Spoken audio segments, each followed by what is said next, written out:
everybody, I'm Josh. I am Alyssa. And we are back with a brand new episode of The Podcast Was on Fire. And it wasn't my fault. A read-along pod where we dig into the good, the great, and the problematic of the Dresden Files series by Jim Butcher. I'm a long-time Dresden reader. And this is my very first time through. And together, we reused jokes from last week because I did one from the wrong chapter. And we focus the tips of our breasts on the good stuff. And we break it down for you. How you doing today, Ice? I'm doing well. Oh, goodness gracious me. Most of the time when we make mistakes, whether it's we leave something out or we skip something or I talk about the wrong chapters, I figure it out in editing. And I just have to sit there and like, well, is there a way to edit around this? And almost always no. So that happened. I made a reference to the tips of the breasts last week, and you get it again because if you're a Dresden Files reader, I know you cannot get enough tips of breasts. It's such a weird thing that he uses every single time. It is very strange. He uses the word nipples. He does. And I get it because nipples is kind of like a weird word.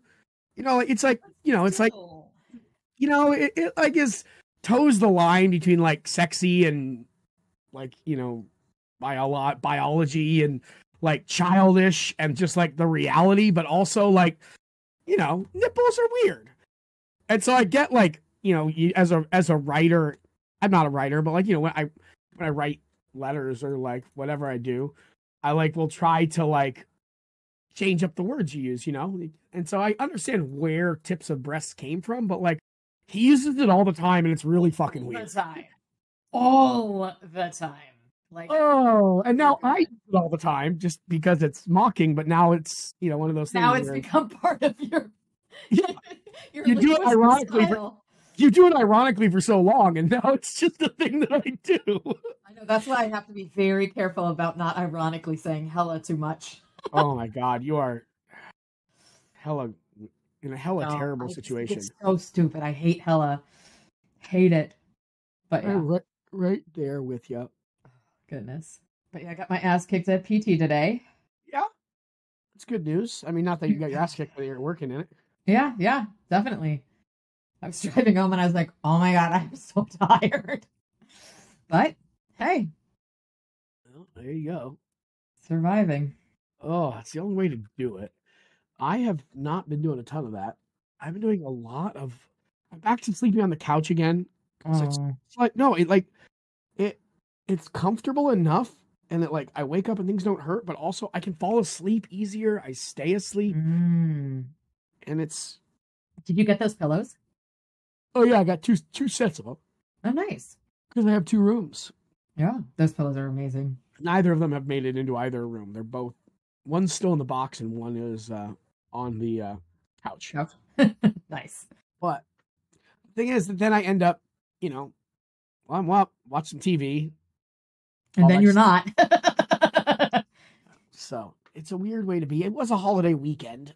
But also, as mentioned to Lissy offline here, like my summer schedule, I already practiced pretty late here.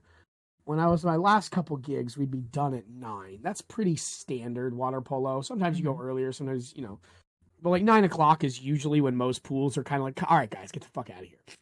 Up here, we go till 9:30 most of the year. And our summer schedule just started. And so some days, and eventually all days, we're going to go till 10 o'clock. Oof. In the past, some years, they've gone till 10:30. I was like, oh my gosh. No, we can't do that because I can't do that. Because of the children, but because of you. Somebody think of the children's coaches. Yeah, so last night I had practice till 10. By the time I get home, it's like 11 o'clock. You gotta get there. Everybody's gotta get off deck. I gotta lock up. It's on the far side of the Lake Washington. It's a whole to-do. I haven't been to the bar in a while, and I was like, all right, I'll go after practice. And then like I got in the neighborhood and was like, no, I'm gonna watch Wynona Earp and go to bed. That's what I did last night too. I watched Wynona Earp and went to bed.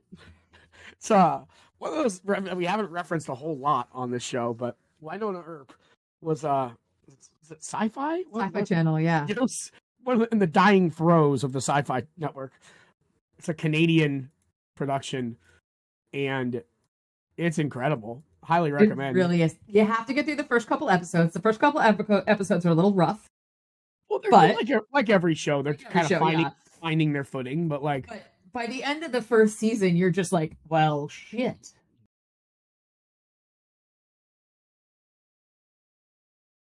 Oh, goodness gracious. All right. What are you doing today, Ice? We already done that? I think we did. I'm doing great. Oh, man. I am solid gold. Awesome. I felt my herniated disc last night. It didn't hurt, but I felt it. Ooh. And that's the first time I've felt it in a little bit. I've been doing this gyrotonics. I've been doing the sleeping on the couch, so we're almost back to normal. But it was like, oh God, no. Because remember, I felt like I was almost better. Yeah. And then I got in the car and took a trip to Oregon, and I went down and out for a couple weeks. Guess what I'm doing Friday? Oh no. But I understand the long car drive fucking you up.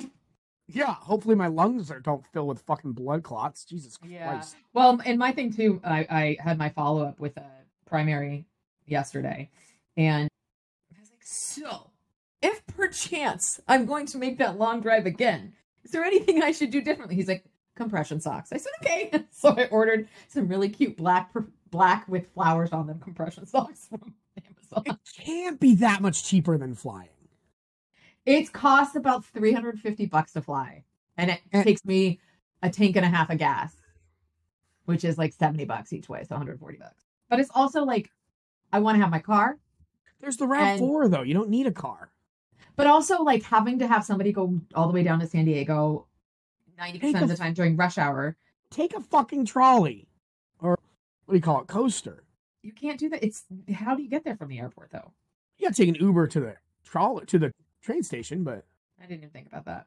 Well, now I'm like, does Southwest have any deals right now? Yeah, I'm sure they do. Southwest, they have those want to get aways that you can't. I'm leaving on a Wednesday and coming back on a Tuesday. Oh shit! I actually need to buy a plane ticket for SFO to LAS. So I'm like, in years past, I have Cold Dark Room in Vegas is my, I didn't want to say happy place, but it's my shut it down place. Yeah, my shut it down place. And usually so Junior Olympics is the national championship tournament. It's the end of the water polo season. Usually I'll go home, drive out to Vegas for a couple days, whatever. I'm not fucking around this time. I'm literally flying from the tournaments in NorCal. I'm flying from SFO to direct to Las Vegas that day.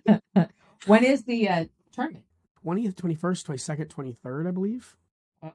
What month? July. Okay. Where at? NorCal. There's 50 pools probably. It's in home base is Leland Stanford Junior University. But okay, that's relatively close to me. Oh fuck, $59. Okay. Oh, is that cattle? I mean, it's Southwest, $172. Thing is, the fact that they let you drop off your bags, it really isn't even that bad to like. No, I don't think Southwest is that bad. I hate it, but I also I can sleep in the middle. Like I can sleep anywhere. Like I can fucking sleep. All right. Though I'm in one last thing. I'm in this. My friend Sam invited me to this Gen X Swifties group, and apparently it is cheaper to fly to Vienna, get tickets at that show, stay in Vienna for 2 nights, than to go to a show in the States. Okay, are you buying tickets to Vienna now or what? I was eyeing the Paris show because it was the same situation. And I was like, I mean, I probably shouldn't take a 10-hour flight right now, though. Your fucking socks on, suck it up. Right. Let's go live our goddamn Swifty dream. Oh my God, but I was just like, I'm off work right now, so. But yeah, it's like insane because the tickets here are so expensive. Math checks out. But yeah, so that's my next life goal. Yes, I need to get out more. All right. So it's been 10 minutes in pod life. It's been an hour and a half in real time. Do you want to, I guess I'll catch us up in universe and we'll get to the breakdown. We should not be left to our own devices. No, we really shouldn't. Because what have we done? We've talked about Wynona. We've talked about A Court of Thorn and Roses. We've bought plane tickets. It's been a productive hour. Figure out which Taylor Swift show we want to go to.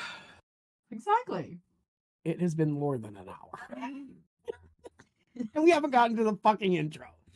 All right. We got to the intro. So we catch up with our hero and our erstwhile warden, Morgan. We have Morgan obviously is wanted for the murder of one of the senior council members. Harry has decided to take on the case because he knows that for all Morgan's faults, of which they are legion, he's not going to turn his back on the White Council. So something is afoot. And so he's risking his own life to find the real killer and hide Morgan. They were almost caught up by Binder and his goons at the hideaway, the hidey hole that he had built at a storage facility. And Thomas was supposed to be watching over them. He has disappeared after a cut-off phone call saying he can't take them all. So Harry, Molly, and Morgan are trying to figure out how to safely navigate this mess. They're currently heading back to the storage unit, and they're going to hop into the Never Never. All right. So they open the portal into the Never Never, and Harry and Molly have to take. It's not handicap accessible. Harry tells us. So Harry and Molly scoop Morgan out of the wheelchair and drag him to the trail, and then bring the wheelchair up. We learn that Morgan is a little high. He's got a fever, so he might be infected. He's like, I'm fine. And so we learn that it's about 10 minutes to the downtown portal that Harry took earlier. And does the vampire know about that too? Morgan growled. Because of course, I mean, it's Morgan. And, you know, he says, you might be walking into a trap. And he said, that's it. One more comment about Thomas and you're going body sledding. Thomas? How many corpses is it going to take to make you come to your senses, Dresden? And then Molly, being the voice of reason, asks, isn't this the Never Never? Haven't you told me that it's sort of dangerous?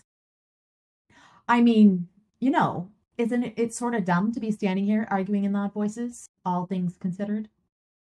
And they both were like, yeah. Yeah, but shut up. Yeah, exactly.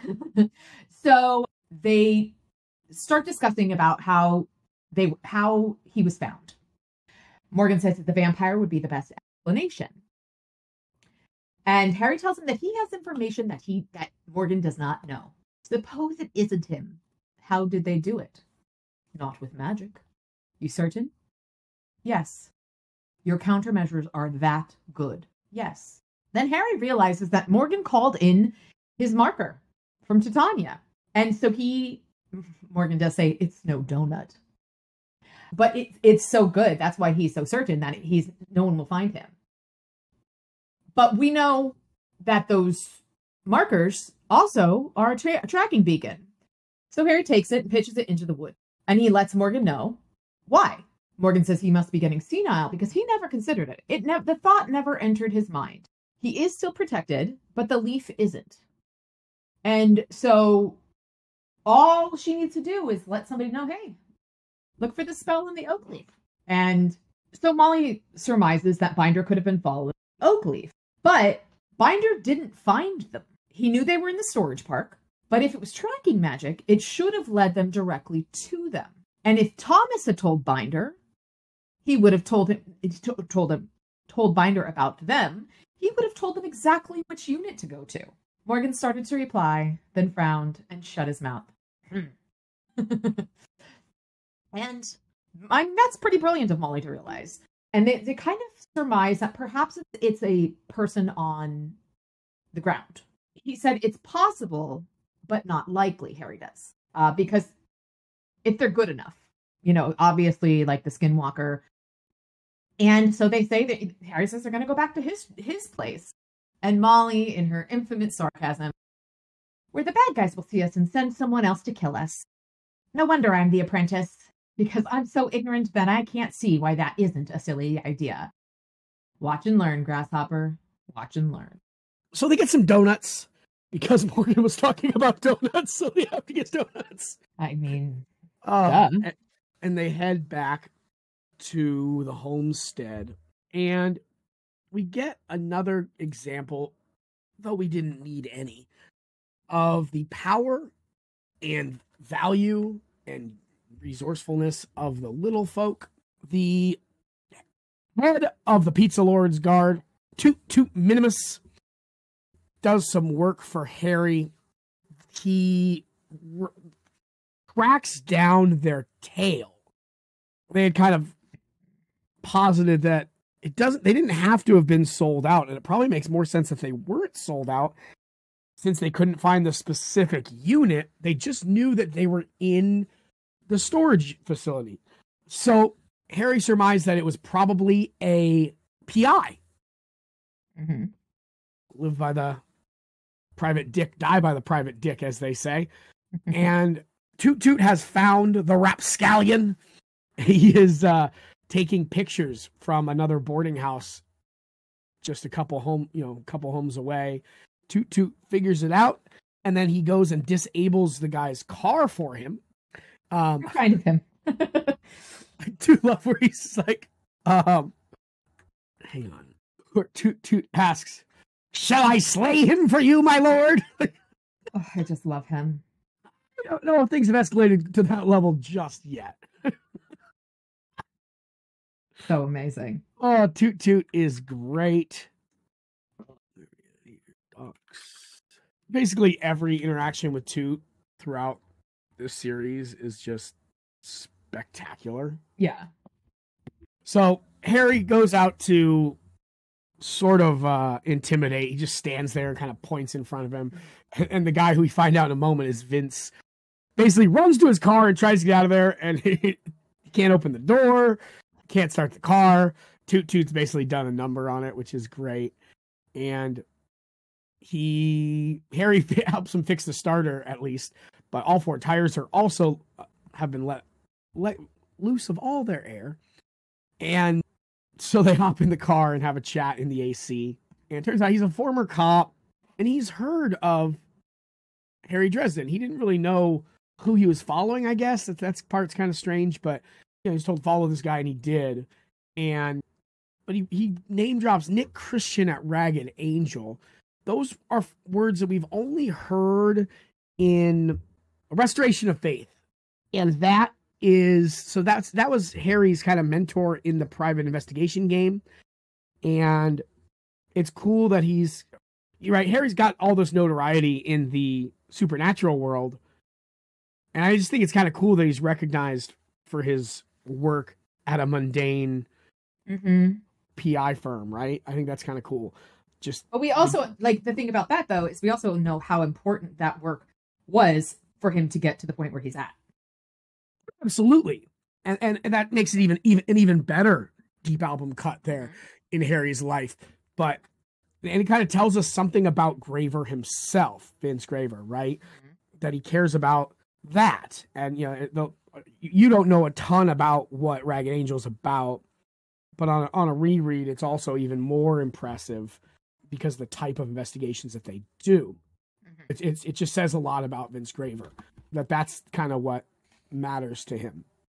Harry lets him know that people are getting hurt and someone's going to die. And so Vince immediately says, "Damn, there go the rest of my fees and expenses. I'm out," which I do enjoy. He also will refuse to tell Harry who hired him, right? I mean, that's just, he's got professional pride and also kind of some ethics that he's just not going to break, even though they're fucked up. He's going to do the right thing by himself and by his, estimation. And so that's all he can do. So Harry offers to get Mike out to come pump up the tires and get him out of there. And I guess, in Harry's mind, that's all he can do. So he goes inside to call him the tow truck out. And here's where we get the tips of the breasts. Where, Molly says, oh, it's a young guy. I'll make him change his mind. And Morgan loses his mind. Like, I would rather die than she's like, oh my God, you're so fucking dramatic. Shut up. And I love the way that he describes this, because to any man, it is just a weird wriggle thing that girls can do. And it doesn't make a whole lot of sense based on my understanding of the shape of that piece of equipment. But how you do a little have you ever seen you've seen Zoolander? Yeah. You know how they have the walk off? It's a walk off. Yeah. It's a walk off. And the move they do is a little shimmy and they pull their underwear out. In my mind, that's what this is. I love it. And I'm sure it makes more sense when you've been through it. But either way, they do a walk off. She wins the one person walk off here, and she takes off her bra and she puts the beer bottle against her nipples, against the tips of her breast, I hate that. Which press quite noticeably against the rather strained fabric of her shirt. That's just an awful paragraph. Yeah, it's not even really yikesy. It's just like, yeah, like, why? Why write it that way? Like, yeah. She put the beer against her nips and they got hard. Like, oh, okay, that's what she's trying to accomplish here. I don't know. I'm not a wordsmith myself, but come on here, Jimbo. And she gives a wicked smile to Harry and heads out. She says, "Hey, I'm just gonna keep him company till the truck gets here." So funny. And I do actually love the back and forth with Morgan, where he's like, "I'm not dead yet, Dresden. Doesn't hurt to admire a woman's beauty." Shut up. Oh my God. She's right, though, especially with a young man. A woman can make a man see everything in a different light.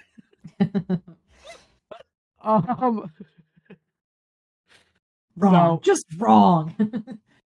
Mike comes and Molly heads back inside, and she's like, "Oh, his car had really good air conditioning. He never had a chance." And Vince didn't tell her exactly, but he said, "Hey, if you need a new job after this goes south, maybe go ask Evelyn Derrick at Smith Cohen McElroy if she needs a new paralegal." Obviously, that was him giving the info. More importantly, Molly gets a date. Good work, Grasshopper. Way to take one for the team. I do like that how both of those chapters end with him. They both are Grasshopper moments. Is that? They're both of those chapters, 20 and 21, both end with him calling her Grasshopper. Ah, okay. Yeah. So Harry heads out to Smith Cohen and McElroy. It is an upscale law firm in downtown Chicago. So he goes in and he must look and scraggly because the building security guard kind of gives him a wary look. And he says, "Excuse me, sir, I have an appointment with an attorney at Smith Cohen and McElroy. We're on the 22nd floor? 24, sir." "Right, thanks." And so the guard asks him to leave his club there. And Harry tells him that it's a walking stick, 6 feet long. It's traditional Ozark folk art with dents and nicks all over it. I'm insecure. Get a blanket. Do I get a receipt? And he gives him a receipt that says received. 1 6-foot traditional Ozark walking club from Mr. Smartass. That's Dr. Smartass. I didn't spend 8 years in insult college to be called Mr. So just a little Harry back and forth. So Harry goes up to the 24th floor, and there is a receptionist there. And she says to him, "Sorry, sir, but the Addiction Counseling Center is on 26. That's how bad he looks. Oh, I love that his initial thought is like, she's got a great smile. Like, she's smiling. That's great. It must be a good sign. Like, all right, maybe I don't look that bad. Like, hey, what's up, girl? And then she thinks he's an addict. I was like, oh, sweetie. Poor Harry. Yeah. So he says that he is there to see Evelyn Derrick. And he gives the receptionist the business card with Vince's name on it. he doesn't have an appointment, but I'm sure she'll see me. So he went back down, and he intentionally arrived at lunchtime so that the office would be partially empty. And so he goes in, and it is a power hallway, basically. $2,000 level chairs, a rock fountain, very, very expensive decor. So he goes in to the second door on the left where Evelyn Derrick is, closes it behind him to find the secretary's desk unoccupied, and walks into her office, but doesn't look at him. So he walks in and shuts that door. She's typing on her laptop, not paying attention to him. And while she's still typing, she says, I hope you don't think you can convince me to rehire you, Mr. Graver, without looking up. What is it that you think is so important? So we learn that Vince has quit already, which is, hey, no grass growing under his feet. And he said, this woman was evidently used to be taken very seriously. I debated several answers and decided to start things off by ignoring her. I know, me? Shocking, right? And so he just stands there, treating her the same way she treated him, saying nothing. And then she sighs and looks at him. And he says, hi, Cuddles. She had a great poker face. The disapproval turned into a neutral mask. She straightened slightly in her chair, though she looked more attentive than nervous, and put her palms flat on the desktop. He gives her a hard time about leaving smudges on and asks about Windex. He's just giving her a time. And she tells him to get out. And she reaches for the phone, and he hexes. And following up technology is a fairly simple thing for her to do. But it isn't surgical in its precision. Sparks erupted from the phone, from her computer, from the overhead lights, and from something inside her coat pocket, accompanied with several sharp popping sounds. Not an exact science. So she shrieks. Her chair rolls back. She flinches and falls out of her chair. Like the chair rolls back, her booty lands on the floor. And he walks over and stands over her and tells her, 2 shut doors between you and the rest of this office, which is mostly empty anyway. You've got great carpets, solid oak paneling, and a burbling water feature out in the hallway. Nobody heard what just happened, or they would have come running by now. And he says, I want you to tell me who had you hire a detective to snoop on me. I don't know what you're talking about. Fazores, the liquor cabinet opened, and then Fazores again for the liquor to come towards him. And that kind of threw her off. Obviously, she's not used to the magic happening. And he asks, are you sure? Oh, God, she whispered. Evelyn, focus. You hired Vince Graver to follow me around and report. Someone told you to do that. Who was it? My clients. Confidential. And Harry said, the thing about playing a bluff is that you have to play it all the way out, even when it gets uncomfortable.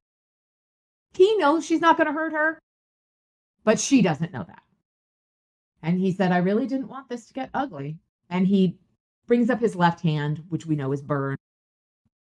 And she begins to tell him, or he says that, people got hurt. People tried to die. People tried to kill people. Your client tried to kill people. And she's like, whoa, no. I didn't think that was going to happen. And he says, tell me. Evelyn Derrick shook her head at me, fear and confusion stripping away the reserve I'd seen in her only moments before. She started shaking. I saw her mouth open several times, but only small, choked sounds emerged. Her eyes lost focus and started flicking randomly around the room like a trapped animal looking for an escape.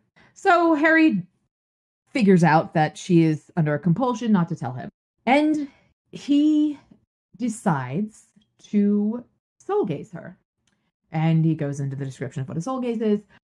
But in her mind, she's in a pretty stark room. And she's wearing expensive, minimalistic black lingerie. On her knees with her hands behind her back. Her wrists are behind her back, bound behind her back.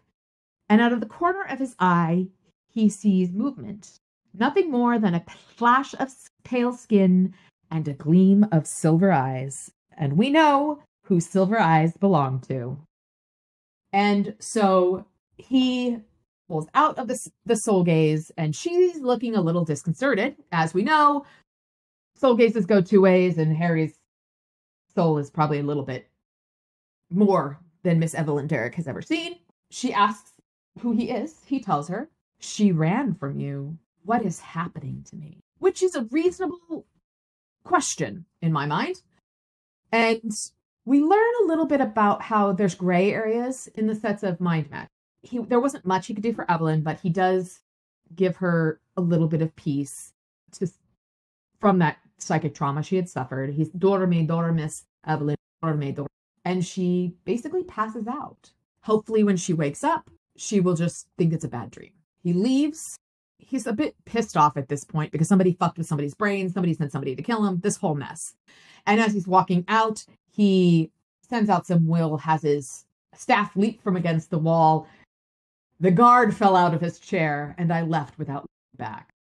The White Court was involved. They were trying to get Morgan killed, and me with him. And what's more, they were preying on people in my town, ripping into their psyches and inflicting harm that could blossom into madness given the right circumstances. There was a broad difference between their usual predation and what had been done to Evelyn Derrick. Someone was going to answer for it. Dun, dun, dun. And this is the best tableau. Well, that was the same word he used last time, right? I know, but it's a perfect word for it. Oh, it is. It's hilarious. I got back to my hotel. I did not. I'm booking hotels here in the background. Yeah. I got back to my apartment, shouldered open my door, and found a bizarre tableau. Again, Morgan lay on the floor about 5 feet from the bedroom door. He'd apparently seized my walking cane from the old popcorn tin by the door, where I keep things like Ozark folk art carved quarterstaves, blasting rods, umbrellas, and so on. That "and so on" is doing a lot of work here. Yeah, a lot of heavy lifting on that, and so on. Well, because there are two very important pieces of equipment that also usually rest in that same. Morgan had pulled a steel blade from it, and he lay on his side on the floor, his arm extended at a 45-degree angle. Its tip rested against Molly's carotid artery, just under her left ear. Molly leaned back against a bookcase, her arms spread out to either side. To the left of the door, Mouse crouched with his fangs bared and resting lightly against Anastasia Lucio's throat. She lay on her back. Her gun lay on the rug-covered floor about 2 feet beyond the reach of her hand. She appeared to be quite relaxed, though I couldn't see much of her face. I love that Mouse is just sitting on her. Oh, I love that he walks in, walks over people to the fridge, grabs a Coke or the icebox, grabs a Coke, and then goes and sits down. Yep. And just all with a... So good. Mm-hmm. It's just spectacular. Truly is. Excuse me. Sec, this soccer game's an extra time. Morgan, ease off the psycho throttle a little and put down the sword. No, not until the little witch is bound and wearing a gag and a blindfold. Molly's already done duty as a beer calendar model. We're not dressing her up for a BDSM shoot next. And I do like how he works through this, you know, like threatening Morgan's not going to get anything done, but like, Morgan, you are a guest in my home. You came to me for help, and I'm doing my best. The kid has put herself into harm's way trying to protect you. I've done everything that I would for blood family because you are my guest. There are monsters from whom I would expect better behavior once they accepted my hospitality. What's more, they'd give it to me. I do love that tact like that. It is just like, it is the only way to get Morgan to really agree here. Like, yeah, no, I have to do better, you know? And the breakdown is as such. Anastasia walks in. You've been saying Anastasia, and honestly, since she's Italian, that is far more accurate, I'm sure, but... yeah, that's just how, in my head, that's how Anastasia... Oh, yeah, no, and you're right. I guess if you look at it, it is Anastasia. Well, it's spelled the same. Yeah, I know it is, but but when you look at it with Lucio, in my head, yeah, because Anastasia is... Lucio. Makes me more think of the Disney movie Anastasia. Russian princess, you know. What was that unkillable guy's name? With a huge Rasputin. dong? Yeah, Rasputin. tough to kill, huge dong. Yep. Isn't his dong in a museum somewhere? God, I hope so. I don't know. But apparently, yeah, like it's I'm canceling my flight from SFO to LAS. I'm going to fucking Moscow. I don't even know if it's in Moscow, but I have a feeling like now I need to. Well, I have to imagine it's in Russia somewhere. Possibly. I don't know how many direct flights you think there are from Seattle to St. Petersburg.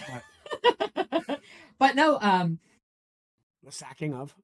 All of the sacking. By the way, we're talking about Rasputin's giant dong. The sacking of is on display. The severed and preserved penis of Gregory Rasputin is on display at a museum in St. Petersburg, Russia. Yes. Oh my God! I just called that, by the way. You were reading about St. Petersburg.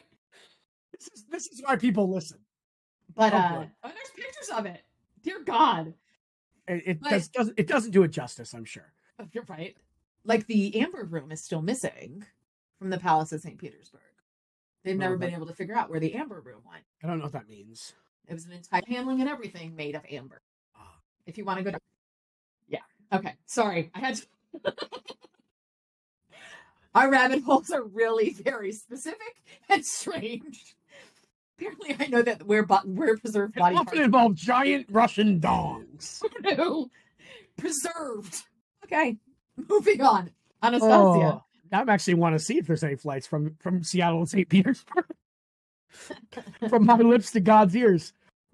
What are we talking about? Rasputin's giant dong, turncoat. I can't believe we still have listeners.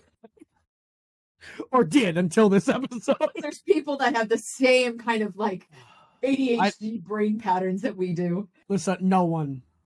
This is not resonating with anyone. And if it is, seek help. Where are we at? Either way, Anastasia Lucio. I just aspirated soda. Gross. It hurts. Diet Coke down the wrong tube. All right, moving on. Anastasia had come in through the wards.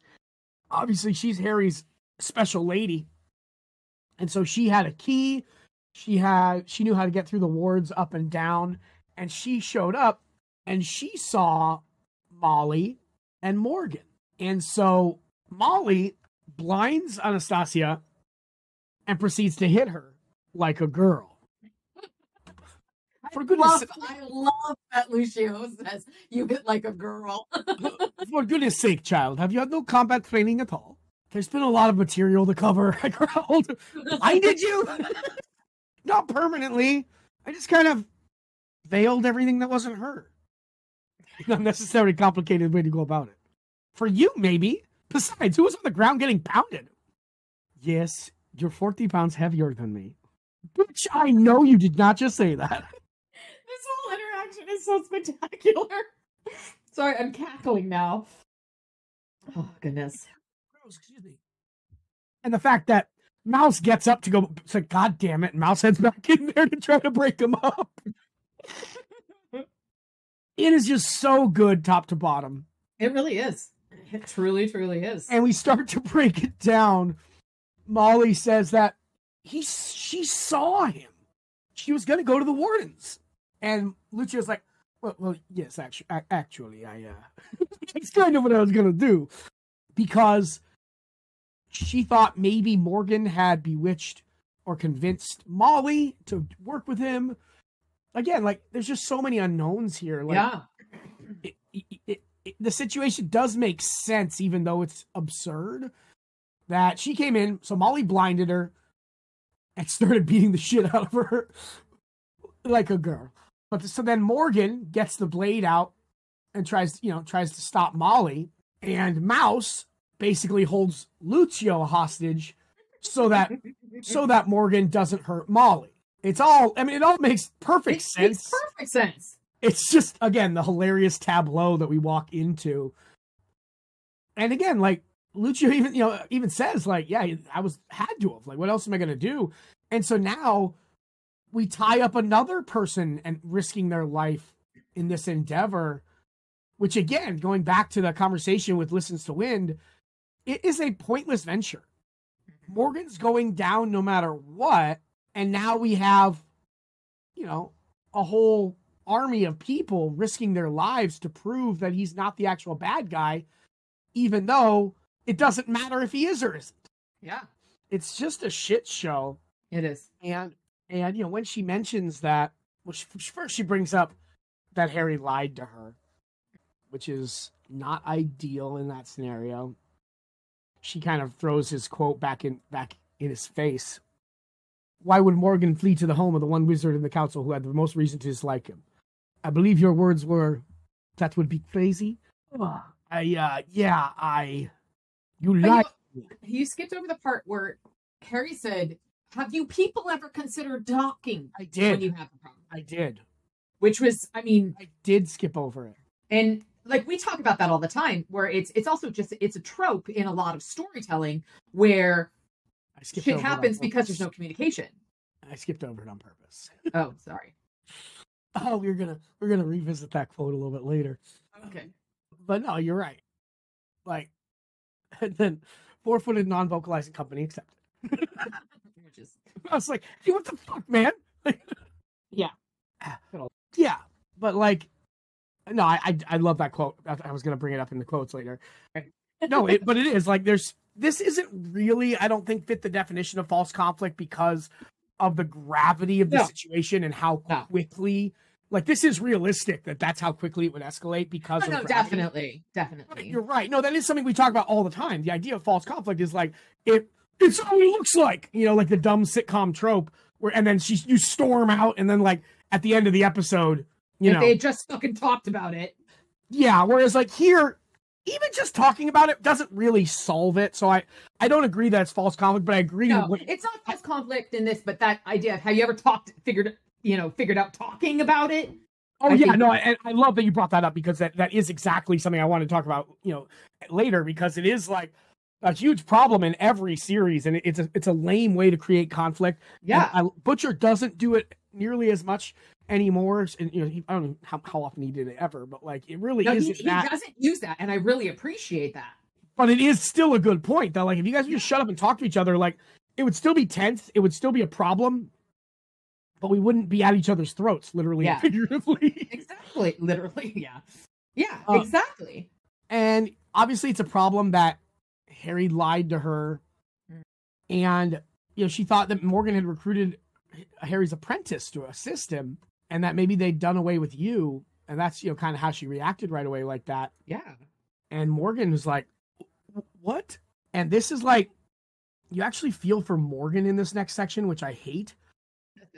He obviously had, you know, long-standing feelings for Anastasia, and you know, we saw that kind of the mirror of that with Molly and Harry, right? Where you're tied inextricably to your mentor and your apprentice. And I would imagine a lot of these relationships do go in that direction. Anna and Harry both chose to not let it go that way, but that doesn't change how the apprentices feel. It doesn't even change their own feelings, right? You spend that much time with someone growing, especially in Morgan and Anastasia's case, for hundreds of years. You know, you do have certain feelings that are different than, you know, for the average bear.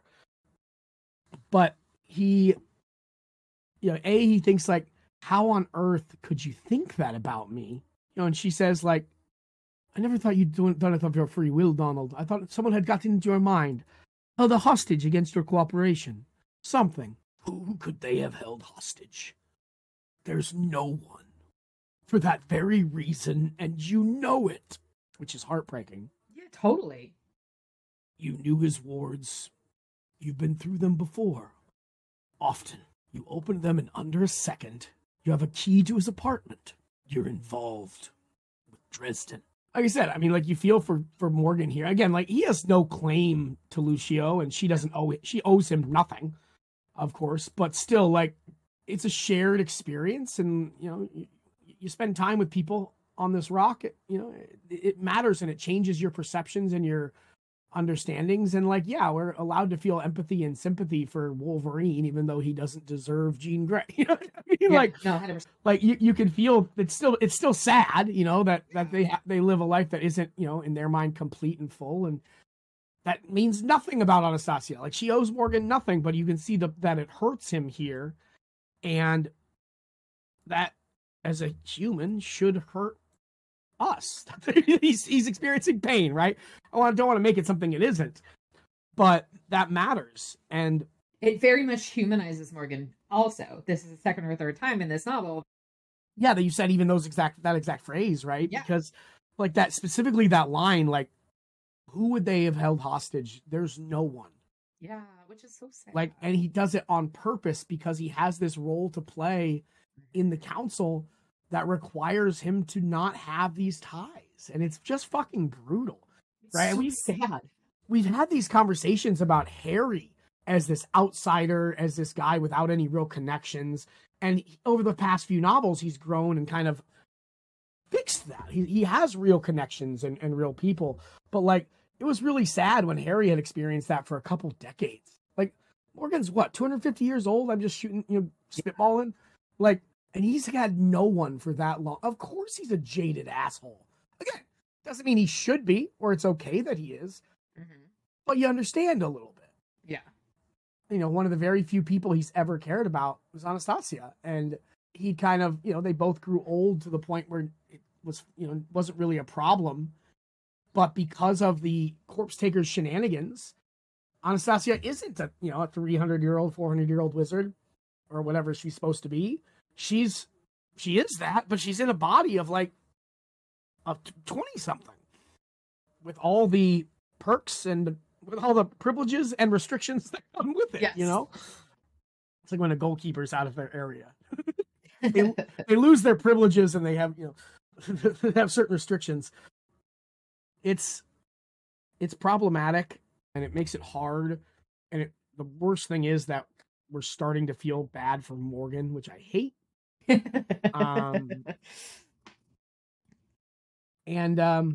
So she basically like has to like cajole and convince and drag him back to the bed so that he can not die today, at least. Mm-hmm. And like, she even said like, you're sick. He's like, it doesn't matter. It doesn't matter. It doesn't matter. But he also said that, he also said that when he had a fever, it's a little bit dramatic. Of course it is. Because again, somebody's worried about him for the first time ever. And, I have a lot of sympathy in this case for Morgan. Again, it doesn't excuse any of his misdeeds or his douchebaggery. It just kind of frames them in a way that you kind of get where he's coming from. Again, I get where a lot of people are coming from that are assholes. Yeah. That doesn't make it okay. It's like you said, It just humanizes them, right? He's not black and white. He's an asshole, but he's not a villain. Yeah. Yeah. He too is flawed. To quote. Yes. Character Doc Holliday. Well, I wasn't going to spoil that, but you can do that. I was going to say the character played by Tim Rosen. Henry. Yeah, by Henry on, what is that show we've been talking about all episode? Wynona Earp. Oh, stick around for the 2-hour commentary about that in the Easter egg today. I really should just one time leave the unedited introduction as an Easter egg and let people understand. Like, yeah, no, this is what we have to do to get to parse out an hour and a half.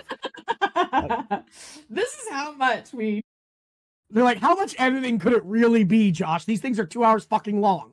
Like, oh no, you're going to sit through this fucking thing. It's 4 hours long. I mean, we're already 2 hours in, so. In like one chapter. Yeah. We can also listen to you reading along with the chapter you didn't read. That's true. Because I thought we were only doing 25. A lot of silence. Either way, I was hopefully fixing my theme, so could have been time well spent. Yes. So Lucio sits down with Harry, and I do like, again, we see like a lot of like selflessness in our characters very often, where she says we should talk about where this leaves us, and he's like, before we can do that, we have to talk about Morgan and LaFortier. Like that, we can't worry about us right now. Mm-hmm. Which again is like, Harry finally has something like emotionally like useful and stable and good and powerful in his life that he's happy a little bit, and you see that in some of the side jobs. One of the ones that we were gonna read before, maybe we still will soon. But like Harry, again, like you're not defined by your relationships by any means, but like it's like Harry kind of was in the market for a while, you know, and wanted this, and he's happy, and he got about 6 hours worth of happiness out of that relationship. Seriously. And so that's sad, but again, like that, we can't deal with that because we got bigger fish to fry. And, you know, she asks if he thinks Morgan's innocent. And I do like his answer isn't yes, it's of Lafortier's murder? Yes. Because he's guilty of so much. Yes. Yeah. But the conversation is like, he's seen enough to know it's not him, but we don't know who the bad guy is yet. Mm-hmm. And you're asking me to discard pursuit of a suspect with strong evidence supporting his guilt in favor of chasing a damn ghost, Harry. Someone we've barely been able to prove exists, much less identify. Not only that, you're asking me to gamble your life, your apprentice's life, and my own against finding this ghost in time. And it goes back to kind of Occam's razor here. Like, everything tells me this guy's the bad guy. Yeah. But again, we are reverting back to, if Harry believes it, you have to take it with more than a grain of salt because of his history with Morgan. I mean, in this particular setting, his opinion matters a fucking lot, because he could very easily just stand back and let and Morgan for the same go to shit. Exactly, like for the same reason that we saw the Merlin kind of come around, besides the vice balls, like Harry recognizing this and seeing this about Morgan, Harry with his own background as an investigator, and Harry with his background with Morgan, like it has to tell you something. And but again, telling you something that it may or may not be is different than proving it. This is worth my life, your life. Yeah. The integrity of the fucking entire council, right? But again, this goes back to Harry doing what is right morally, not what is right politically. We've seen Harry do this on a regular basis. Where absolutely, but that's still like, all that does is suggest he's got a point. That doesn't necessarily mean like, hey, let's risk the whole fucking show. You know what I mean? Like, but that's Harry. No, but he's asking Lucio to do that. That's what I'm saying. So for Lucio to agree, that's a difficult. I get her hesitancy, despite the power of Harry in particular saying these things. Does that make sense? Yeah. No, I definitely agree with that. It's just it's the whole. We know where Harry's heart lies in this. This is not outside of Harry's. But we also know that Harry's kind of a bozo sometimes. So. Yeah, like same, bro.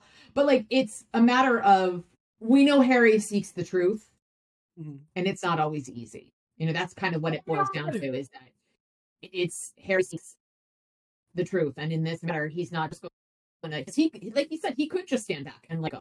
Yeah, he could. He easily could. But we know that is not him.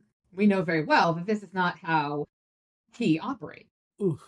So it adds to the levels of complexity. Yeah, no, again, I get why you and I are all in with Harry, but I very much understand the hesitancy is all. But in the end, no, definitely. She sits down and says, tell me what you got. Yeah. Olympiacos just scored in the 116th minute. Greece, no Greek team has ever won a major European title. Wow.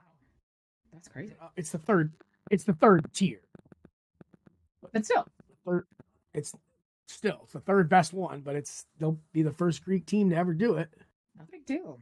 Okay. So Harry and Anastasia head to Chateau, and Anastasia says, this is not how diplomacy is done. You're in America now. Our idea is diplomacy is showing up with a gun in one hand and a sandwich in the other and asking which you prefer. You brought a sandwich? Who do I look like? Kissinger? Which I just appreciate that. And so they go to... Especially because showing up as a warmongering douchebag. Yeah, you kind of do look like Kissinger. Right? So when they arrive at the property, the security guard apparently had called ahead and let them through the gate without a pause. And Anastasia starts kind of drilling Harry. Since Lara's taken over the hiring of their thugs, they've improved. Harry doesn't believe they're being fed on to keep them under control. And he points out that guard at the gate had a newspaper nearby, and he was eating lunch. Previously, they would just kind of stand there, wait. And Anastasia says, officially, they remain untested. Or maybe Lara's just smart enough not to show them off until they use them. Officially, she remains untested. You didn't see her killing super ghouls with a couple of knives away during the White Court coup. I know my word is exactly respected among the old guard wardens, but take it from me, Lara Wraith is one smart and scary bitch. And yet you're here to hold a gun to her head. I'm hoping that if you apply some pressure, we'll get something out of her. I'm low on options, and I don't have time to be anything but direct. Well, at least you're playing to your strengths. Which is true. And so another guard opens the door and asks to take their cloaks. And Anastasia says, they're part of the uniform. Security man says, before you accept the hospitality of the house, I would ask that you both give me your personal word that you are here in good faith and will offer no violence while you are a guest. Anastasia opens her mouth to agree, and Harry says, hell no. Lara's at her most dangerous when she knows everyone's being civil, which is true. And, he tells the guard, go tell Lara that whether or not we rip this house to splinters and broken glass is still up for debate. Tell her there's already blood on the floor, and I think hands. Tell her if she wants a chance to clear the air, she talks to me. Tell her if she doesn't, that is answer enough, and that she accepts the consequences. You got a real high opinion of yourself. Do you know what's around you? Do you have any idea where you're standing? Yeah. Ground zero. So the guard says, I'll tell her. Wait here. Ground zero, Anastasia muttered out of the... A trifle melodramatic, don't you think? It's fine to go with 3 feet from where they'll find your body, but I figured that would have made it too personal. He's just doing his job. And so Harry's trying to catch Lara a little bit off guard, which he thinks would be more productive, which I think is right. But Anastasia points out that she could have very well lined these walls with anti-personnel mines. All of this new plaster? What the fuck do you think that is? And Harry's like, at least I was right. Ground zero. I thought I'd mention the possibility. There's a fine line between audacity and idiocy. And if she thinks she's in danger, Lara might just detonate them now. Preemptive self-defense. And Anastasia, she says, you've dealt with her before, so you could be right. Harry's like, she won't kill us. Not until she wants to know what we know. Or what we're here for.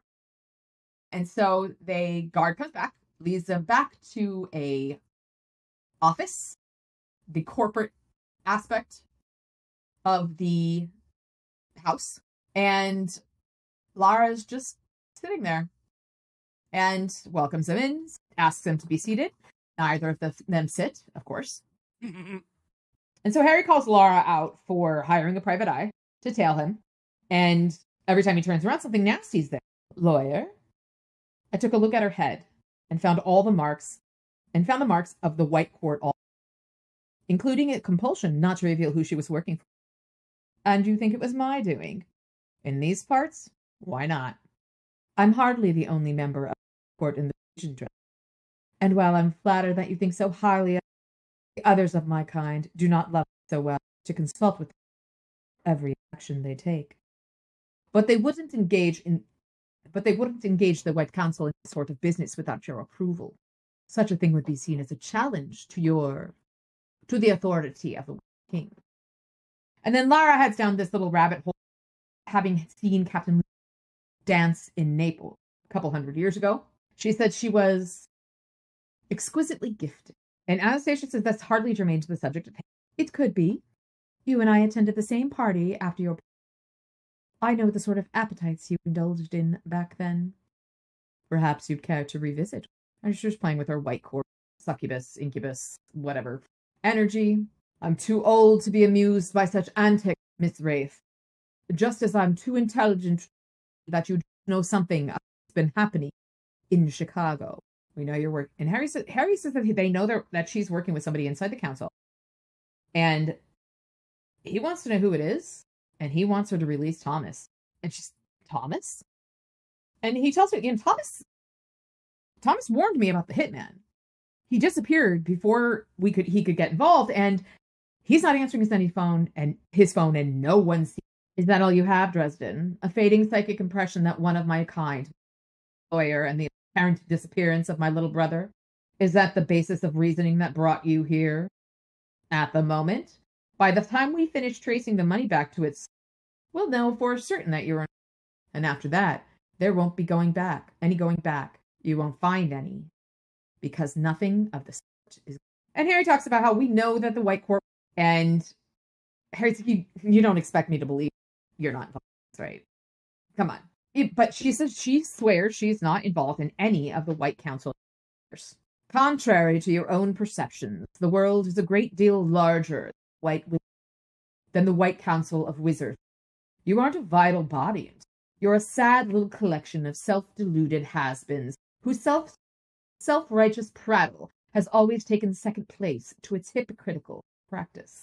Harry said he couldn't really argue with that because he's all in on that too. He says the world isn't changing. The world is changing, but the council's not changing with it. And she cuts off in the middle of a sentence, and emergency lights snap on. The lights go out, and there's some sort of steady chiming sound. Harry asks what's happening. She says, don't you? How the hell should I know? It's your stupid alarm system. Then this isn't your doing. Bloody hell. And the sound of a man screaming in high-pitched, shameless agony erupts. And then I felt it. A nauseating quiver, fogness, a hideous sense of the presence of something ancient and vile. The Skinwalker. We're under attack, Lara snarled. Come with me.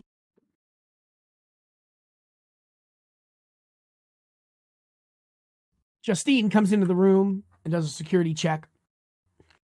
Unknown.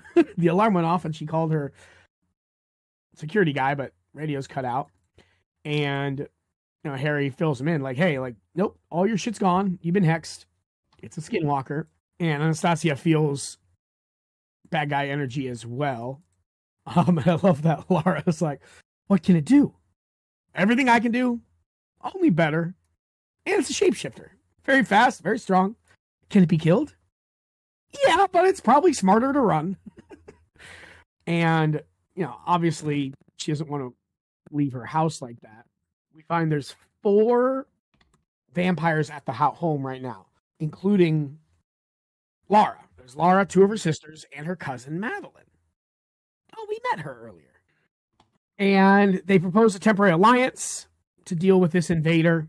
So their current tete-a-tete is put on hold. And we get I don't want to say long, super long, but we get a good fight scene here, which is basically each time the Skinwalker makes an attack, our heroes and vampires are just trying to survive, basically. And he's toying with them, quite frankly. They shoot it, not a whole lot happens. He hits it with some lightning, not a whole lot happens.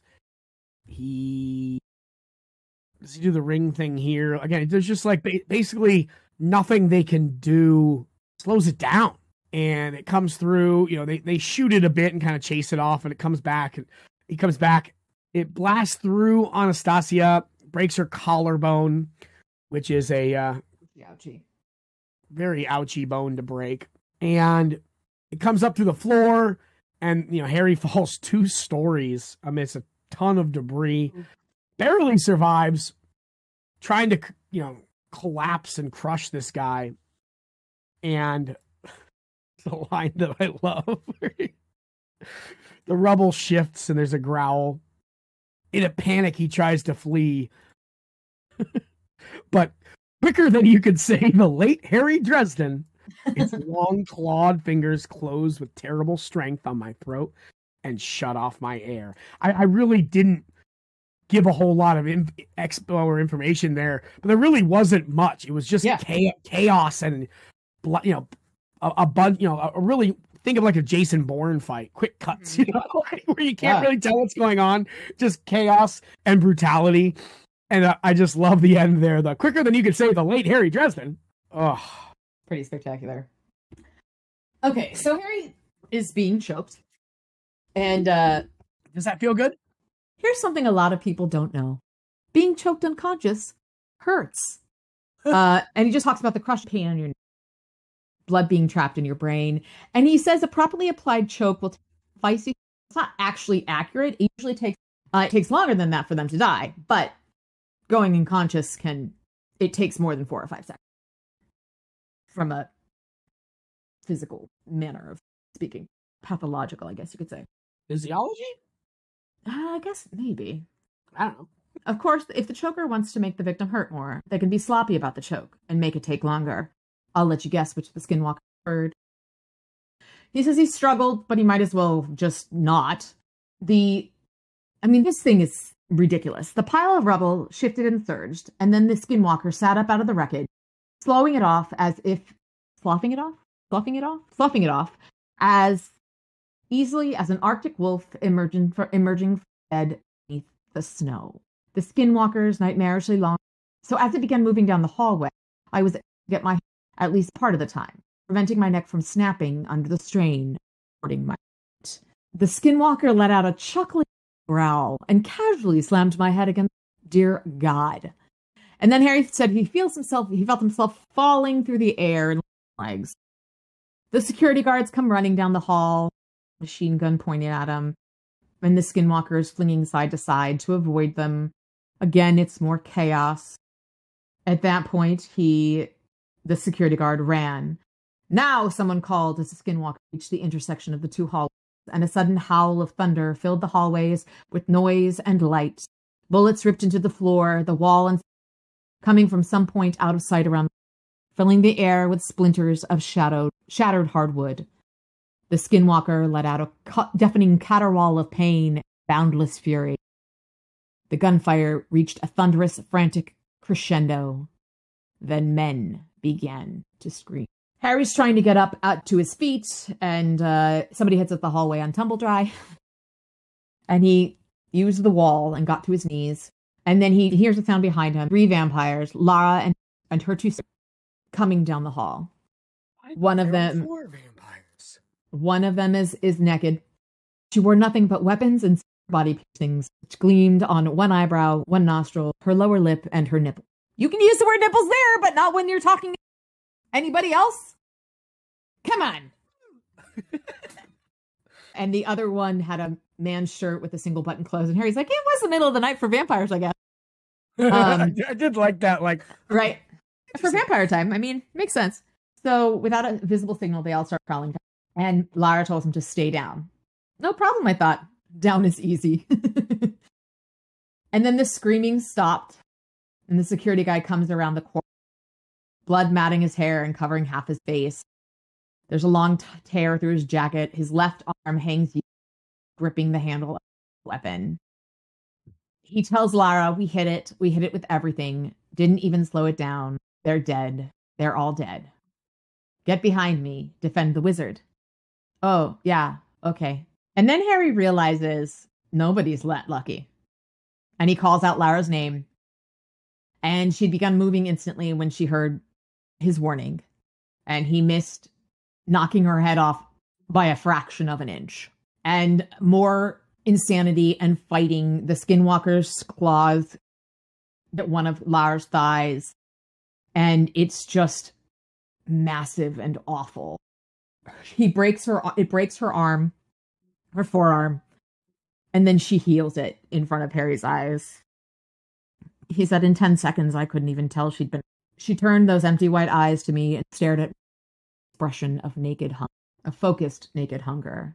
For a second, he feels the draw of the succubus, but it was snuffed out quickly by a surge of nausea, and he pukes, his neck screaming in pain. Lara had turned away from him, picked up her weapon, but the machine pistol had been bent into the shape of a comma by a blow from the skinwalker's sledgehammer paws. This motherfucker is strong. And with tips of her breasts again. She says, I sometimes see Madeline's point. And the skinwalker starts tossing around the sister.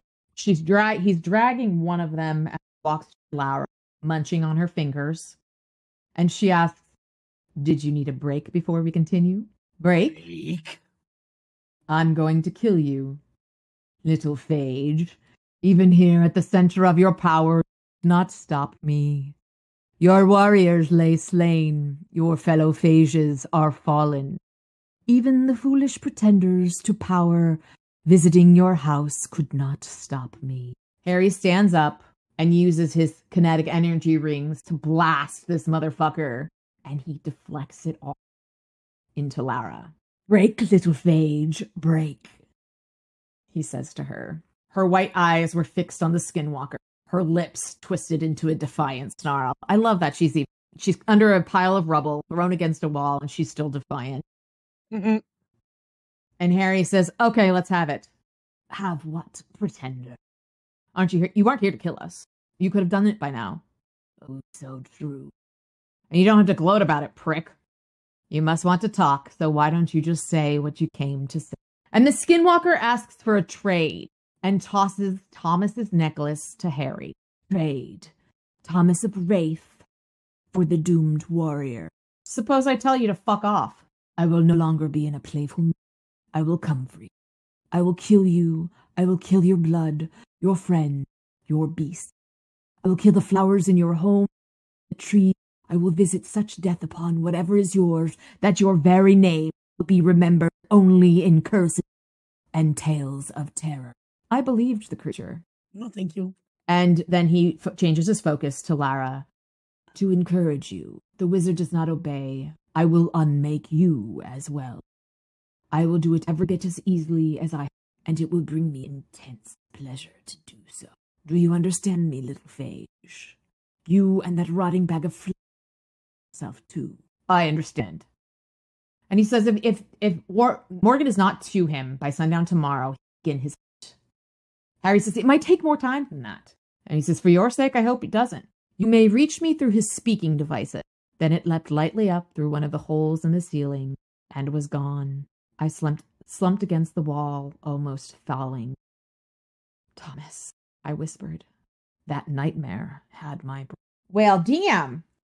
Goodness, so, yeah, that sucks. We bet. What'd you think this chunk so far? Or this chunk, at least? A lot went on. A lot happening. But, yeah. It was sort of necessary. Yeah, because we've been in the dark so much that we finally got a little bit of information about the actual, what do you call that thing? Case, right? We didn't solve anything necessarily, but like we got some information about the White Court being involved. Yes. Excuse me. We've learned that the Skinwalker has Thomas, so we're making moves here a little bit at the very least. We're not learning anything good, of course, but yeah, but we're moving on with the storyline. Exactly. But I do love the use of Toot Toot. Yeah, Toot Toot's great. But we always love. We're big Toot Toot fans. Oh, absolutely. Here at TPOF headquarters. But it's a very intelligent way for Harry to use his resources, which, he says in that chapter about how he has learned so much about the pixies that most people don't know. Yeah. But that's also very much Harry, where he very much pays attention. It's all the small details. He listens. Yes. It's all kind of the same idea. Very much so. And I really appreciate that. And I mean, it makes sense. But I also, in these first couple chapters, I love Molly's intelligence. But I mean, we see Molly get more and more aware of everything that's happening. And, when they're in the Never Never and she's like, hi guys. So, we're in the Never Never, right? It's like super dangerous here. Maybe we don't want to have this fucking argument right now. Maybe, perhaps. But we appreciate that. We love a good, intelligent young woman coming into her own. And it's very evident in that because of what we're dealing with. But we appreciate that. And she also, I've noticed, in these horrible moments, she uses humor, much like Harry does. A lot of the things she says are things very much along the lines of Harry. Mm-hmm. And, I know that they're all the same author. It's a great example of how she's not only learning magic and shit from Harry, she's learning kind of that coping mechanism of humor. Because it's very much a coping mechanism. And it's just, like the whole, gosh, I guess that's why I'm the apprentice kind of moment. And just, I really appreciate that. But it also very much aligns her with Harry. And the one other thing I meant to say about how she deals with things is she very much is learning Harry's level of protectiveness, where she is very much of that same mind where she wants to help people.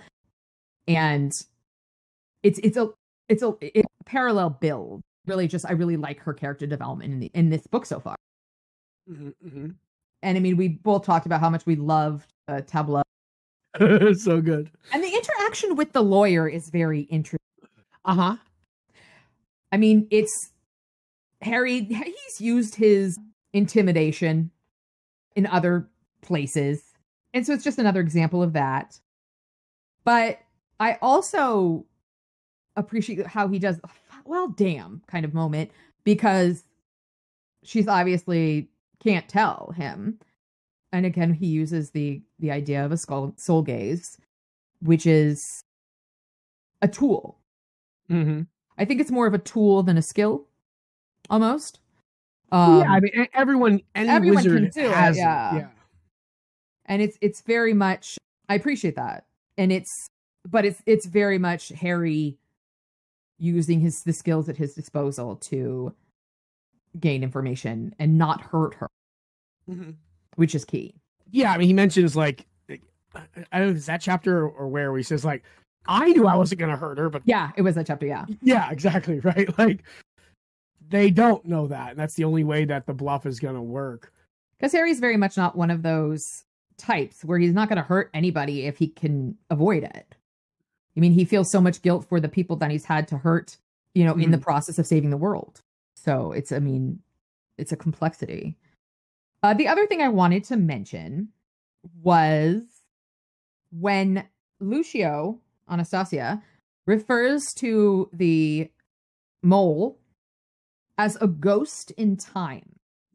No, they have to find the ghost in time to solve the problem, right? No, she calls it a ghost in time. Oh, shit. I didn't catch that.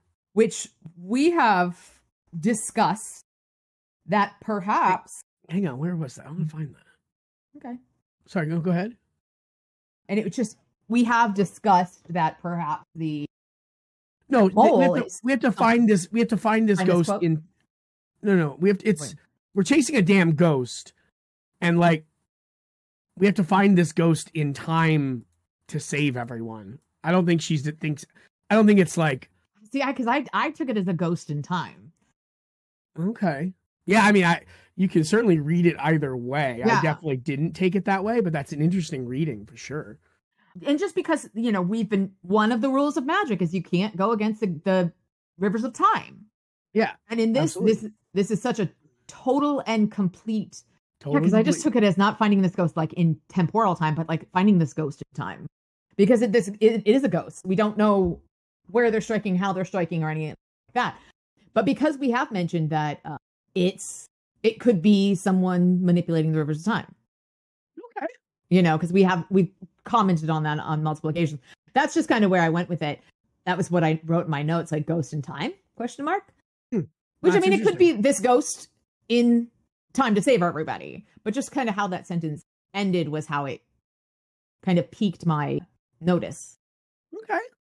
Interesting. I overthink everything as well, so shock me. I know. But yeah. But I think it's also interesting that moving on from there is that Lara is denying involvement. So who the fuck is the White Court vampire who was I mean, is it Madeline? Is that her name?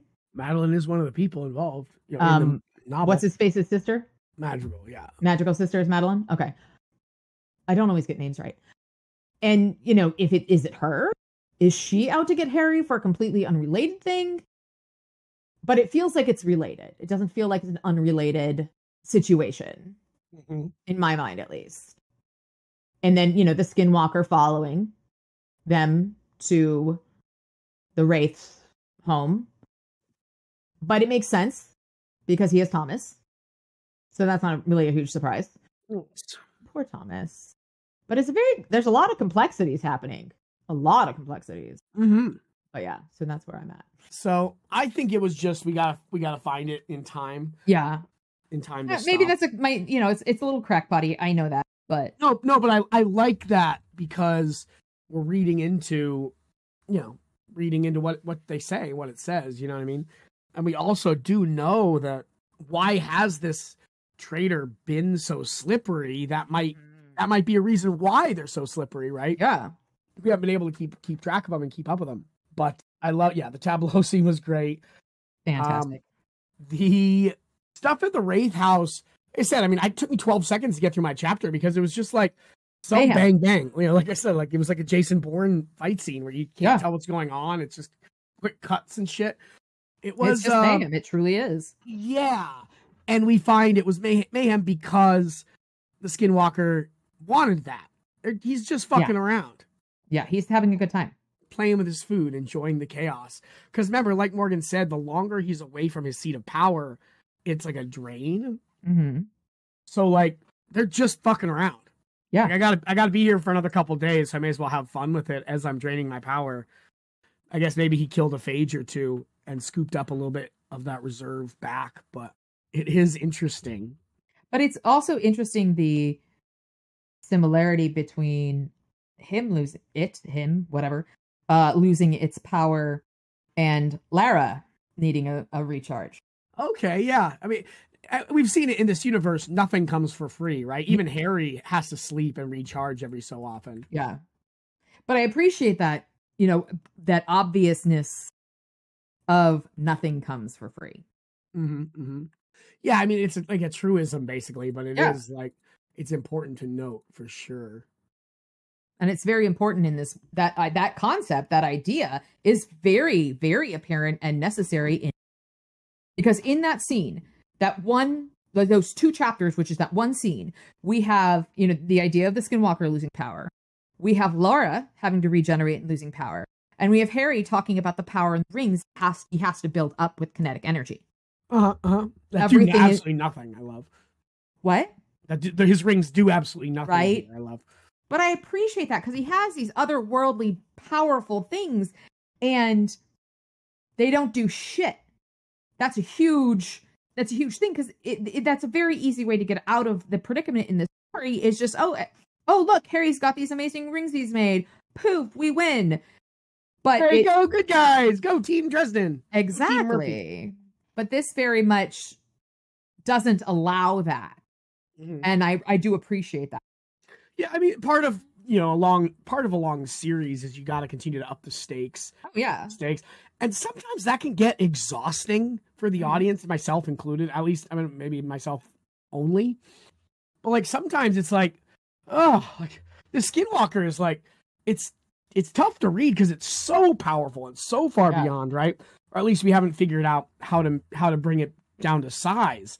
But everything has to level up accordingly, or the story, like, it loses some of that gravitas and some of that, you know, like that power that we've built up in the narrative. I feel like, well, and you lose the forward motion, you lose the inertia because it's just okay. Well, poof, he's gone. Poof, he's gone. Poof, he's gone. And that's it. You lose some of the significance of when these things do work. Okay, does that make sense? Yeah, and we also don't need to find new solutions and new devices, right? Yeah. But it's also expressing the limitations of power, which, I mean, there's so much of the limitations of power. Just like, you know, nothing is free, but it's also that there's no such thing as absolute power in this world, which is good. And it's power isn't free. Like there's just like a series of must knows, I guess you could call them, in this world where we must know that power is not free, but we must also know that as a result of that, nobody's invincible. So it adds to kind of like a level of hope, I guess you could say. That's an interesting way to look at it. I dealing like that. with these things where you have hope. It can't be like this guy, nothing can beat this guy. There's always a solution because of that. Yes. And sometimes those solutions are like, the fuck? And it's that, Harry Dresden problem solver kind of range of, I guess this is not a good turn of a phrase, but kind of that range of motion is very much, the Harry kind of Dresden like the tips of the Dresden breasts. Exactly. Always have a pack. Exactly. Breast tips. Oh, God. Goodness gracious me. Yeah. Definitely leaves us in a less than ideal place. In a pickle. Well, certainly. Well, Thomas is marinating somewhere, and that sucks. What do you think about the White Court's involvement? What's the story there? Do you have any thoughts or ideas? I think that it's whatever her name is, Madrigal's sister, very likely Madeline. But I feel like she's devious and shitty enough to be kind of in cahoots. Maybe she's in cahoots with the mole. There's so many puppet masters that we don't know about at this point. In this story in particular. We don't know exactly who the White Court person is. We don't know how the Skinwalker got involved. I mean, I have theories. We don't know who the mole is. We don't know who framed Morgan. And, so we now know who took Thomas. But it's all of these, there's many puppet masters in play here. And the question is it all the same puppet master? Yeah. Which we don't know. Puppets. Yeah. There's plenty of puppets, but there could be 3 or 4 puppet masters. Just playing different games. You posited that last week, a couple weeks ago, that the Skinwalker may not be doing this for themselves. And do you feel like that's borne out, or do you feel less strongly or more strongly about that at this point? I'm still in that boat that the Skinwalker didn't come here of his own volition. In which then, it doesn't beg the question, because that's not what begging the question means. But in common parlance, it begs the question. It poses the question. There you go. Who's powerful enough to direct this creature? I mean, I'm still on the fence about Injun Joe, about Listens to Wind. I mean, the interaction that Harry had with him. Yeah, people called me a slur name for 300 years. I might try to hire some fucking muscle too. But, back at the homestead when Harry had this conversation with him, and he was just blatantly, I don't care who actually did it. I don't give a fuck. Interesting. Somebody's got to die. And it just, that just rubs me really the wrong way. Okay.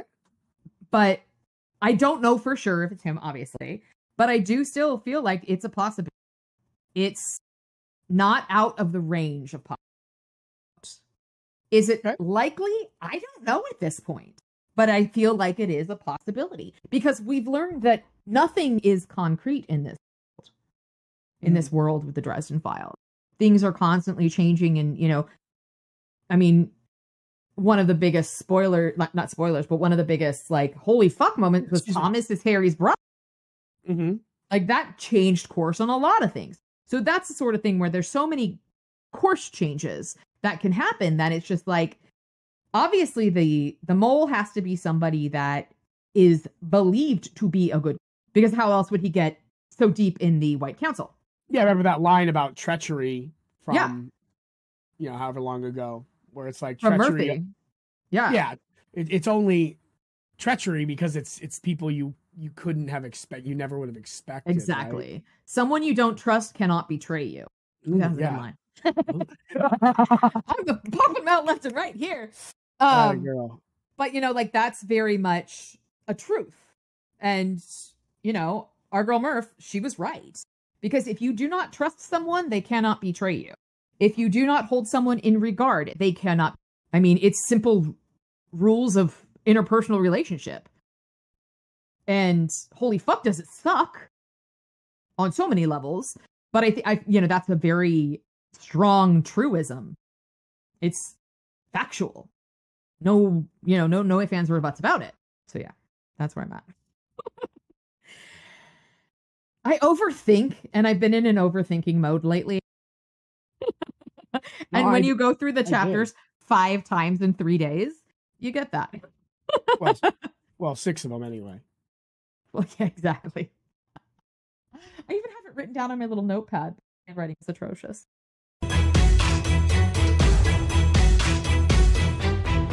Yikes. So yeah, I mean, I guess that brings us into the yikes situation here. Did you have anything on that front? I really don't.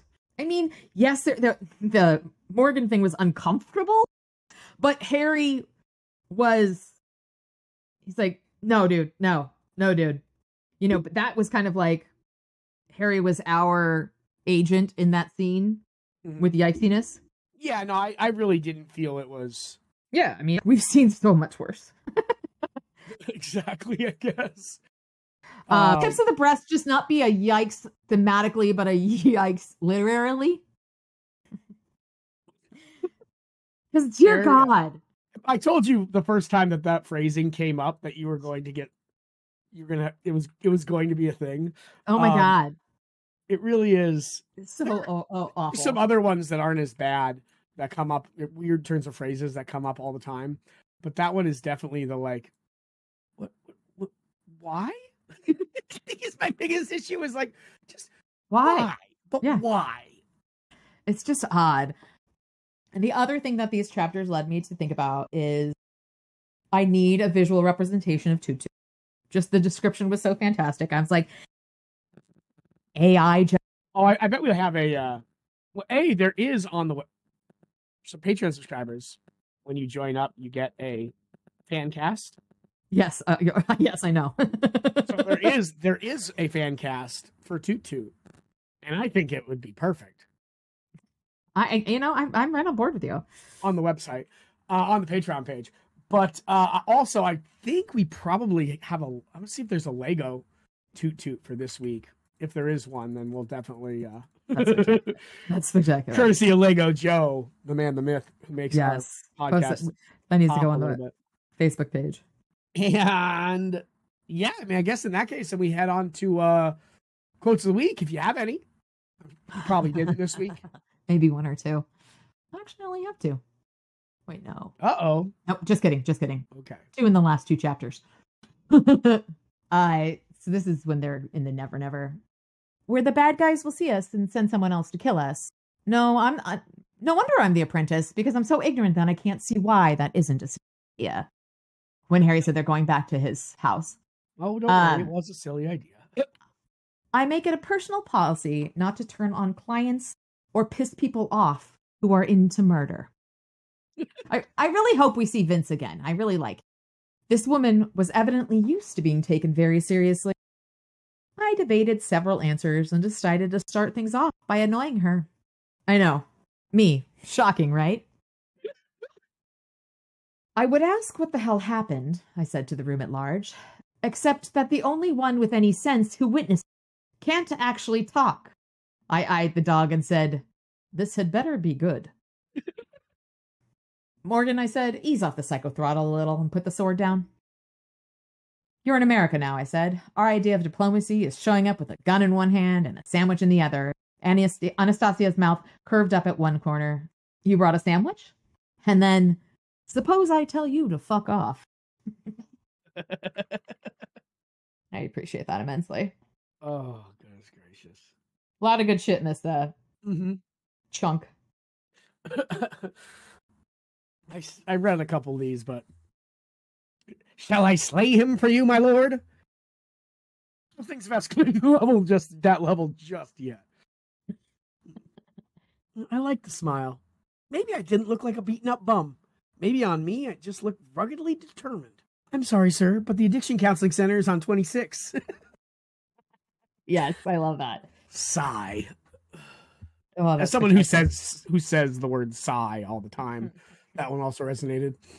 I love it. you stole my dog one, and then I can't believe I'm about to say this. So think real careful about where this is coming from. Have you people ever considered talking when you've got a problem? I love that though so much because he is so self-aware. Uh-huh. Oh goodness. And I think that's all I got. Yeah, he's not always very self-aware, but in that moment he is. Yeah. He can be very self-aware. How about? There you go. Phrasing. Exactly. Beyond that,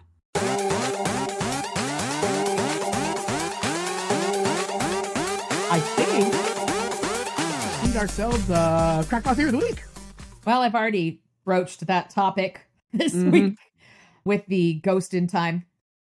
And I think that I do think that all of the puppets are being controlled by at least most of them by one puppet master. Okay. It's more reasonable that way. But I do believe, like in most of these books, there is more than one bad guy situation happening. I feel very strong. Yeah. I feel very strongly about that. So I don't think it's all, tied up in a bow, because nothing is ever tied up in the bow in the universe. So I do have strong feelings that there is something else going on. But I also have a strong feeling that we do have more than one baddie, but a lot of it is going to be because it always. Because what? It always is intermingled. Oh yeah. But yeah, that's where we're at. And I'm telling you, I think there is some time at play. Okay. That's interesting, that reading. I really like it. I mean, it kind of came into my mind because we had mentioned it before about like the warning that Harry got a few weeks ago and kind of the explanation for it and how it all works. And so that's kind of been ruminating in my my brain lately. Oh yeah, no, I mean it definitely, like I said, I mean it doesn't take a lot for it to kind of make sense in universe at all. Like it really takes very, very little like massaging to get there. So no, I really do dig that. And it's, it's borderline crackpot. Oh, I don't think it's borderline, but I think it's all the way in left field. I think that's sponsored by the Reynolds Corporation. But I dig it. I very much dig it. So, more power. This is what happens when Alyssa has too much time on her hands. Yes, we're all well aware. But yeah, I mean, it's interesting. There's a lot of interesting things happened in this series of chapters. Yeah, again, like, sometimes I'll say, oh, a lot happened, or oh, not much happened. And like, I said, a normal amount happened. It was also 7 chapters. Yeah. Which makes, so there's a little bit more time for stuff to develop and happen. But it really was like some good meaty stuff. No, definitely. But nothing happened like kind of like crazily. It all kind of like it felt kind of natural. It flowed. Yeah, there weren't any real crazy jumps, except obviously the skinwalkers showing up, but even that was very much earned throughout. So I dug the. It was definitely a son of a bitch moment. God damn it! Leave us alone. Right? Give us 3 seconds. Like, come on. Dresden alone. Exactly. Oh goodness gracious. But yeah, I mean, like, there's just a lot happened, which we were prepared for. And I put out the schedule last time, but let me try to find more. How many chapters next week? I texted 27 to 33. There you go. 27, 28, 29, 30, 31, 32, 33. So we're doing 7 more. Okay. The point there was we shaved off a week of this book by adding a couple extra because I really wanted to go just the last 3 chapters for that last episode of this novel. And obviously part of that is just to make Lissy's life more difficult. But also I do think thematically it makes the most sense to kind of clump those guys together. So that's what we did. And yeah, I feel like that's kind of where we ended up and what makes the most sense. So thank you guys so much for bearing with us. Thank you the most to our Patreon subscribers who are like the coolest folks I've ever heard of, much less met. in my life. And yeah, we greatly appreciate y'all. We last week we were a little bit late coming out. I kind of posted on Patreon what the struggle was there and why it took me a little bit longer to get everything out. And I desperately appreciate how supportive you guys were of all that. And moving forward, I'm out of town this weekend, so hopefully you hear it on time, but I'm gonna do my darndest, obviously, after last week to make sure that you're hearing this bright and early on Saturday. Do have a tournament down in old Oregon, the Beaver State, but hopefully getting everything taken care of beforehand. But for now, I just want to thank everyone. Patreon.com/the podcast was on fire. Patreon.com/the podcast was on fire. You get things a little early on. And we're also, like I said, trying to find some other ways to add value there. You get an extra day and 2 hours, the old 26-hour bonus. Also, we're going to get a camera in front of Alyssa when we read certain sections, some live reactions and things of that nature, as well as our AI-assisted fan casts and things of that nature.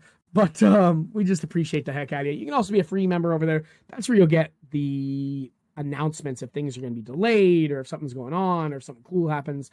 Patreon.com/the podcast was on fire. You want to hit us up? Gmail.com/the podcast was on fire. Gmail.com/the pod. Nope. The podcast was on fire at gmail.com. Oh, yeah. That's not how Gmails work. You know, I would say it's been a long day, but it really hasn't. Just Joshy brain don't always work so good. Not like normal brain, boy, girl. Goodness. Gmail.com. No, the podcast is on fire at gmail.com. Podcast is on fire at gmail.com. Oh, goodness. All appearances, I am delighted you exist. I'm just not always sure that I exist. So, as things stand, y'all are spectacular. You keep this thing ticking over, and we are absolutely delighted to have you. Beyond that, thank you guys so much. I appreciate your thoughts, ideas, stock tips, and concerns, and all the wonderful ideas of how we can make Lissy's trip through this novel that much shittier and Awesome. more painful. Awesome. The nice thing is, early on, it was like, oh, hopefully she likes it. Maybe she'll. No. Now the hooks are in. We can just terrorize her. Just straight terrorize. That's some sibling love right there. I am all for it, and most of you guys have been supportive of it too. Y'all have, which is why it's lovely. Kindred spirits. Yeah, we had to go through this shit that Butcher did to us, so we're going to enjoy it as we do it to you. I can appreciate that. Exactly. Thank you guys so much. I appreciate y'all. I'll catch you on the flip side. I have been Josh. And I am Alyssa. The podcast was on fire. And it wasn't my fault. Not her fault.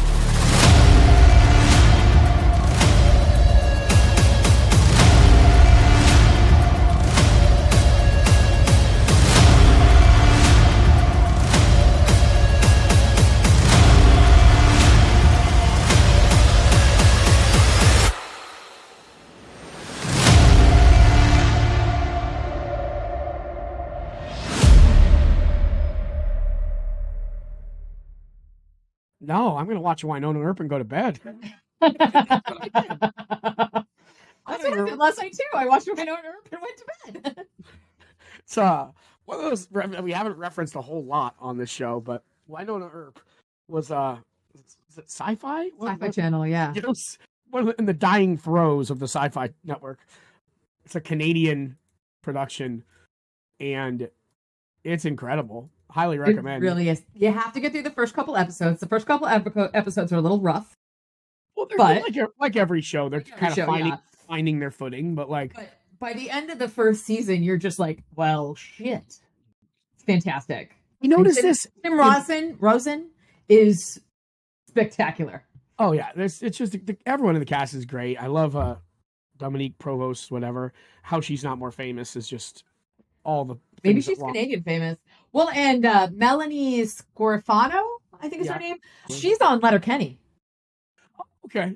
So she's like Canadian royalty. She's totally obviously. And the first time I saw her, I was like, oh my god, it's Wynona Earp. I was watching it with my friend, and he looked at me, he's like, who? I said, don't worry about it.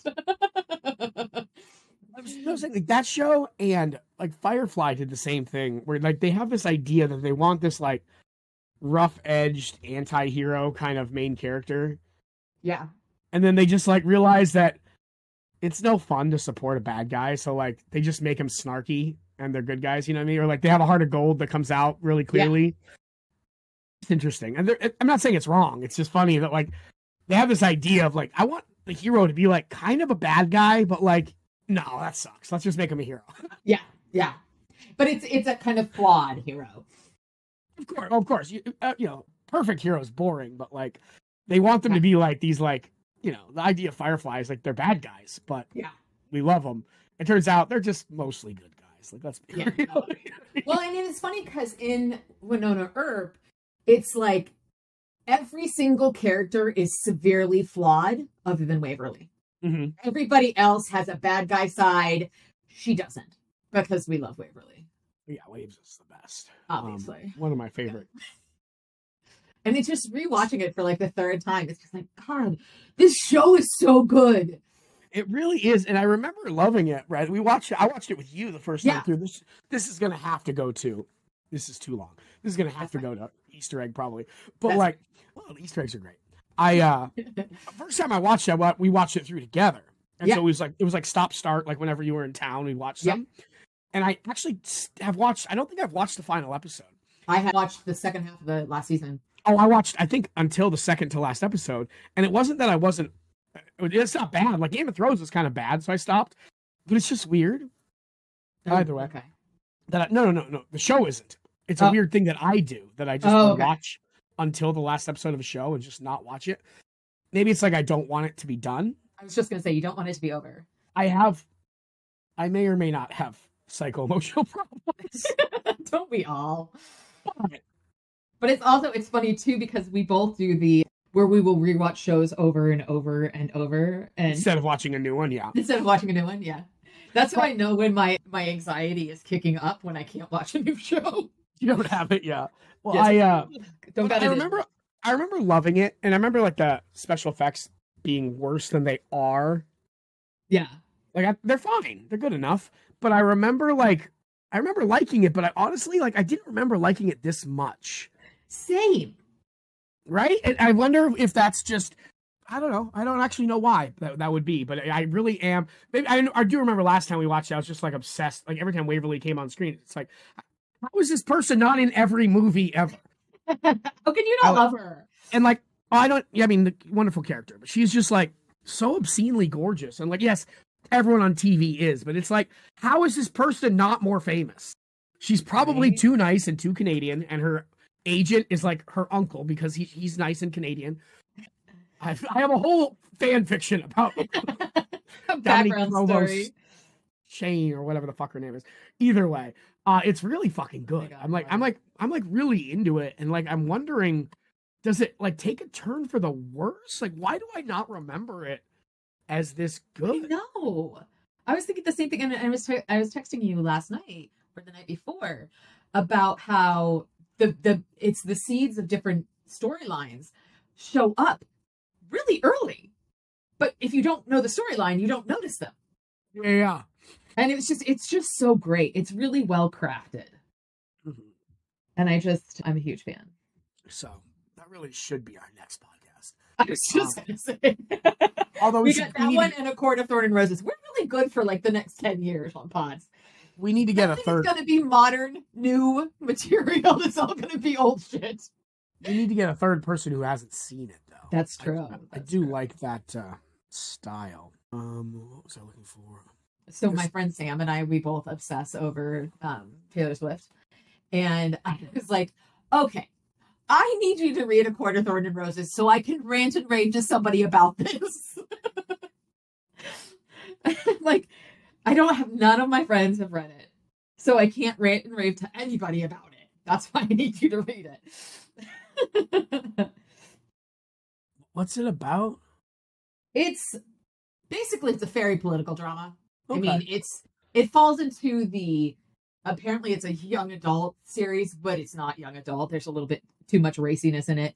But it's really interesting because it's the human versus fae world and the different courts, and there is a treaty in place that creates a supernatural wall between the human realm and the fairy realm, and the starting to fall. And there's like war and things like that. It's kind of like a lot of really cool interpersonal stuff, like with the people and their histories, and you slowly learn their histories. And it's really, I really enjoy the series. And it's funny because like they're making it into a Hulu live action.